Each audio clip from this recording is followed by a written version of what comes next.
ஒரு குட்டி கதை மாதிரி ஒரு ஆட்டோக்காரர் ஒரு கர்ப்பிணி பெண்ணை ஆட்டோல ஏத்திக்கிட்டு ஹாஸ்பிட்டலுக்கு போறாங்க. பெரிய மழை பெஞ்சுக்கிட்டு இருக்கு. அப்ப அவர்கிட்ட இருந்த அந்த கொடைய அந்த கர்ப்பிணி பெண்ணை கிட்ட கொடுத்துட்டு இதை எடுத்துக்கிட்டு போமா அப்படின்னு சொல்றாங்க. அப்ப அந்த பொண்ணு சொல்றாங்க, ஆனா இது எப்படி நான் உங்ககிட்ட நான் திருப்பி கொடுக்கறது? அதுக்கு அந்த ஆட்டோக்காரர் சொல்றாரு, வேற யாருக்காவது தேவைப்படுறவங்களுக்கு கொடுத்துருமா அப்படின்னு சொல்லிட்டு அவர் போயிடுறாரு. அந்த கர்ப்பிணி பெண் அந்த கொடையை எடுத்துக்கிட்டு ஹாஸ்பிட்டல் வாசலுக்குள்ள போகும்போது அந்த வாசல்ல ஒரு பெரியவர் மழைக்கு பயந்துகிட்டு அப்படியே கை கட்டிக்கிட்டு நின்றுட்டு இருக்கிறாரு. அந்த கர்ப்பிணி பெண் அந்த கொடைய அந்த பெரியவர்கிட்ட கொடுத்து, ஐயா இதை எடுத்துட்டு போங்க ஐயா அப்படின்னு சொல்றாங்க.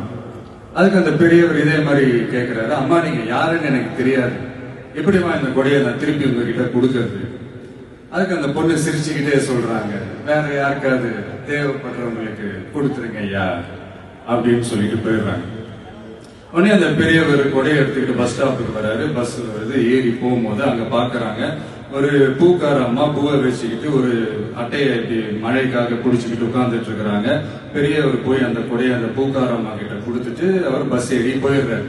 பூக்காரம்மா அந்த கொடையை எடுத்துக்கிட்டு வீட்டுக்கிட்ட வரும்போது அங்க ஒரு ஸ்கூல் படிக்கிற பொண்ணு பேக் எல்லாம் மாட்டிக்கிட்டு மழையில ஓடி வர்றாங்க.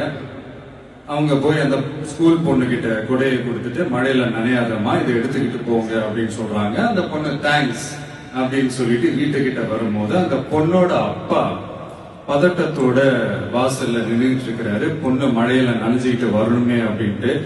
அந்த அப்பா வேற யாரும் இல்ல, அந்த ஆட்டோக்காரர்.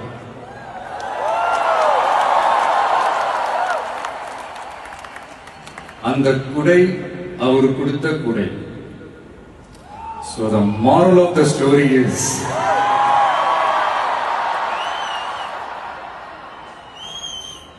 முடிஞ்ச வரைக்கும் எல்லாருக்கும் சின்ன சின்னதா ஒரு நல்லது, சின்ன சின்னதா ஒரு ஹெல்ப் அது செஞ்சு இருந்து பாருங்க. லைஃப் ஒரு மாதிரி ஜாலியா இன்ட்ரெஸ்டிங்கா இருக்கும். ஒரு ஃபேமஸ்